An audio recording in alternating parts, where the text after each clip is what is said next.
গ্রাম বাংলার এই বৃষ্টিগুলো কেমন যেন অনেকটা মন খারাপ করিয়ে দেয়।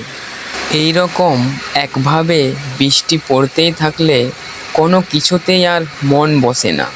না তো পড়াশোনা করতে পারি, না তো কোনো কাজ করতে পারি। মনটা কেমন যেন উদাস হতাশ হয়ে যায়।